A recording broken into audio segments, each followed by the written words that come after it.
Thank you. Well, let me also welcome you to the 13th Annual Luncheon. It's for all of you who have been here with us in previous years. We are grateful for your continued engagement and with us and support of us. And my team tells me we have something like 230 people in the room today that are new to global partnerships, and we are delighted that you're here. Thank you very much. I hope and trust that today you'll hear about some things that inspire you to in the ways that we can really make a difference in the lives of people living in poverty. And I look forward to sharing some of those with you. So what I thought I would do today, given kind of the mixed crowd, is spend a little bit of time talking about what GP does, how we do what we do, and why we think it can really make a difference in people's lives. And then I want to turn our attention to the future, to share with you three in particular kind of emerging things that we think have the potential to make a huge difference in the lives of millions of people in the coming years. So let me begin at the beginning, which is what we're doing today. You can see on the slide there with the three circles, these are the four impact areas that Margaret, in her New Day speed talk, kind of walked you through. So let me just spend a little bit of time talking a little bit in more depth about each. So the first area that we invest in is something called micro-entrepreneurship. That's all about making small loans combined with business education available to mostly women so they can start and grow small businesses. This empowers these micro-entrepreneurs to begin to earn a little bit of income, to create some savings, and begin to provide for their families. And those enterprises range from things like sewing businesses to baking businesses to small pulperias, little stores, selling vegetables, basic economic opportunity for mostly women and their families living in poverty. One of the things that we've learned over the years, and others have as well, is if you care about global development, there are few things that you can do that are more powerful than getting economic resources into the hands of women, and this is the initiative that we have that does just that. So the second for us is rural livelihoods. This is all about small lot farmers. So if you're a farmer, one of the things we know that if you get access to credit, so you can buy things like seed and fertilizer, and then you receive education about how to grow your crops, how to diversify your crops, how to improve your yields. And then you have access to markets where you can sell your produce at a fair price rather than being pressed by lack of resources into selling to some local intermediary that buys it for next to nothing. So if you have those three things, credit for the materials, technical assistance, and access to markets, you can increase your incomes. And our rural livelihoods work is essentially all about empowering small lot farmers in those ways. The third area that we focus on is health. One of the great challenges in global development is if you have things that work, particularly in the area of health, like vaccines that can prevent disease, or information about how diet can reduce the risk of diabetes, or a diagnostic, an ultra-affordable diagnostic test for cervical cancer. Those are great technologies, but they don't make a difference if you can't figure out how to actually get them to the people living in poverty. So the great challenge is, how do you bridge the last mile? And what we found with microfinance is that it's already built a lot of the distribution system to do that. Microfinance today reaches about 200 million clients worldwide, touching the lives of about 1 billion people. And in doing that, they've built a lot of small, tiny little small bank branches, and importantly, in many cases, something called group lending or village banks, where groups of typically women gather every 2 weeks or once a month to repay their loans. Well, there's other things you can do while you're there. And some of the most exciting work we've seen here, done by not only our partner ProMujer, who's represented by Rosario Perez here today, but others, is addressing cervical cancer, where you can use the village bank to educate women about the risk of cervical cancer, either at the village bank or at the branch bank, provide free testing and screening, and then help those women follow up to receive the care that they need. So you've got a situation where you can leverage this distribution system, not just to bring economic opportunity, but bring the opportunity for better health to millions of people around the world. And finally, our fourth area is solar technologies. You'll hear a lot more about this later today. This is all about helping families who burn dirty, expensive, unsafe kerosene shift to clean, renewable solar light. There are 1.3 billion people on the planet that have no access to electricity, and this is one of the most promising technologies we've seen, which we think that can make a difference in those lives. One of the things we learned from our work in microfinance over the years is that markets have the potential to reach millions. As I mentioned, microfinance now serves about 200 million clients, touching the lives of 1 billion people globally. We think solar technologies 10 years from now will achieve similar scale. That what we'll be talking about is how hundreds of millions of people have been able to shift from dirty fuel to clean light. So that's a little bit about what we're doing today. The way we work, all of our work, happens through partners. We call them social enterprises. These may be microfinance institutions that began by making small loans to very poor people, and then over time learned how to combine that with things like business education. Sometimes those partners are cooperatives. For those of you who were here last year, you met Frank and heard him talk about what it is to lead a coffee cooperative with 1,000 or 2,000 small lot farmers, and those are the types of social enterprises that are involved in the rural livelihoods work. Sometimes our partner is a social business, like Greenlight Planet that you'll hear from later today, which is actually bringing products directly to the lives of people living in poverty. So regardless of what type they are, they have two things in common. They're working in developing countries to bring these products and services to the people we're here to serve, and they have a sustainable market-based way of doing that, which creates the opportunity to reach thousands, hundreds of thousands, millions of people. So all of our work happens through those partners. We have 50 partners now throughout 12 countries in Latin America and the Caribbean, and soon in 4 countries, Kenya, Tanzania, Uganda, and Rwanda in East Africa. So when we find these partners, we've looked around the world and at more than 1,000 and have focused in on partners that we think do exceptionally high impact work in a sustainable and high integrity way. Then we support them, and we support them with funds so they can sustain and grow their work, and we support them with know-how about how to deepen their impact or make their business model more sustainable. And it's this path that we're on, a path of partnership, a path of focusing on what really makes a difference in people's lives, and aspiring not to reach a few, but to reach millions of people, is the essence of our approach and the essence of our work. So let me shift from what we're doing today, if I could, to some of the things that I'm most excited about for the future. Our team spends a lot of time and energy looking around the world for the next opportunities. What are the next things that can be delivered to people living in poverty that can really empower them to improve their lives? And which of those can be done in a sustainable way that can reach millions of people? And there are 3 in particular that I'm quite excited about. I'd love to share with you today.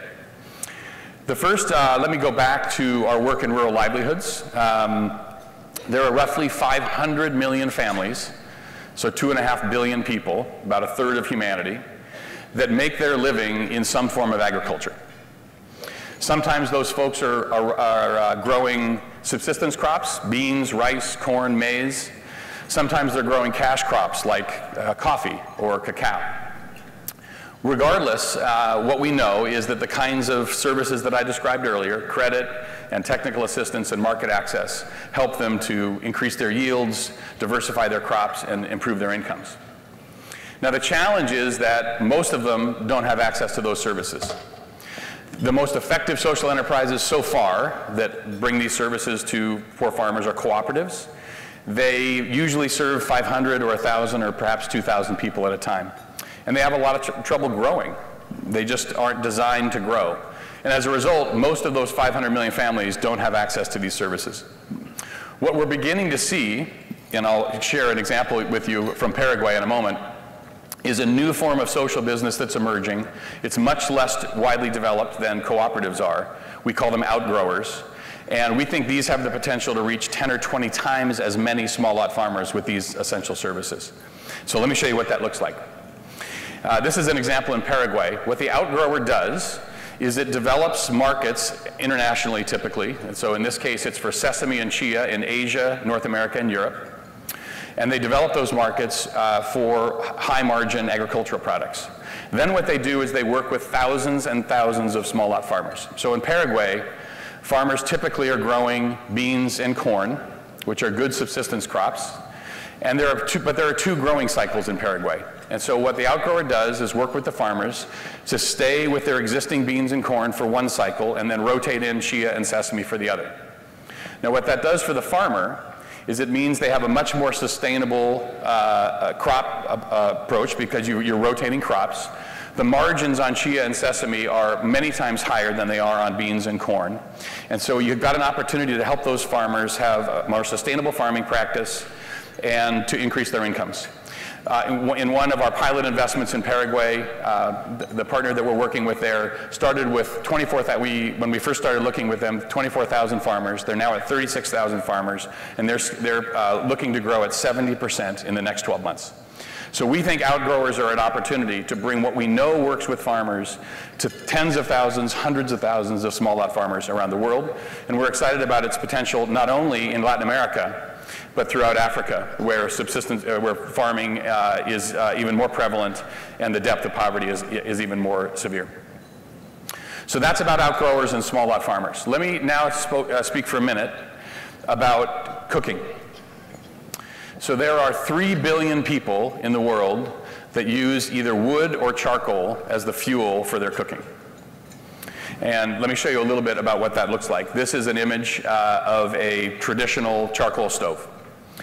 So here's the problem.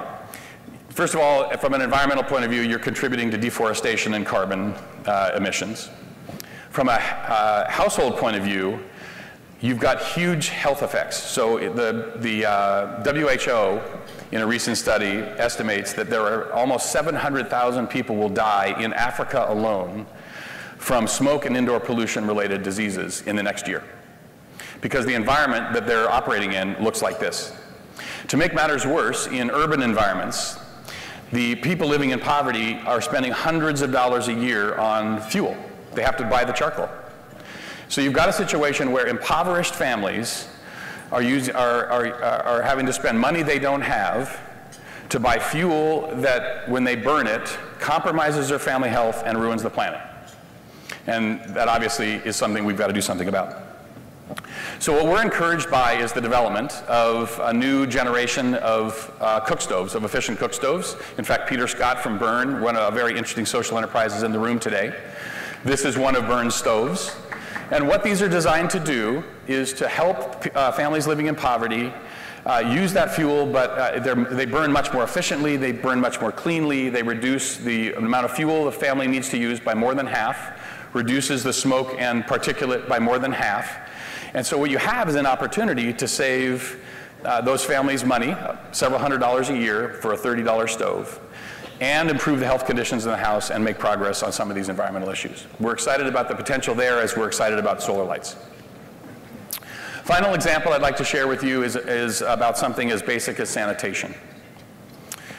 There are 2.5 billion people on the planet who lack access to basic sanitation, and another estimated 1.6 billion people that are affected by it because the waste flows into the water, creates dirty water, and creates huge health issues. The UN estimates that 1.5 million children will die of sanitation-related diseases in the coming year. So let me show you what it looks like. This is an image from Nairobi, the slums outside of Nairobi. The kind of facilities that people have to use, you can see depicted on the left. The way the waste is treated, you can see depicted on the right. And so it's no wonder that we've got a crisis of human dignity and a whole series of public health issues. So what I'd like to share with you now is what one emerging social enterprise is doing in Nairobi to do something about it, and share a little bit about what that looks like. So this is a social enterprise that's saying we're going to take a business model and try to apply it to this problem. So what they do is they have developed, and you can see it there, the blue image on the left side of the screen. They've created essentially decent sanitation, and they've created a business in a box. So they have created this with all of the supplies that you need to keep that facility clean and to have people be able to wash their hands. They've introduced it as a business in a box. They've now got more than 500 of these deployed in the slums in Nairobi, and they've proven two things. First of all, people that are living there will pay a couple of shillings to use it, to have access to basic sanitation. And micro-entrepreneurs, it's a valuable job-creating micro-enterprise for the people who then make it available. What they then do to take on the next part of the problem is they have sanitary practices for what they do with the waste. So they take it to a processing facility, you can see it depicted here, and they turn it into valuable byproducts. A little bit of biogas, the most important one is organic fertilizer. And then they sell that fertilizer to enterprises, agriculture enterprises right there in Kenya. You can see that depicted here. So what you've got is an emerging business model taking on one of the world's great challenges in health and human dignity, sanitation, which is creating jobs and the solutions in the slums, and then creating revenue streams on both ends. They are tracking beautifully to some of their milestones, and we think they will become a sustainable social enterprise and maybe a prototype for sanitation in other parts of the world. So these are the kinds of things. Outgrowers working with small lot farmers, innovations around efficient cook stoves that save families money and improve health conditions, social enterprises that take on problems like sanitation. These are the types of things we need to see to create the kind of future we want to see.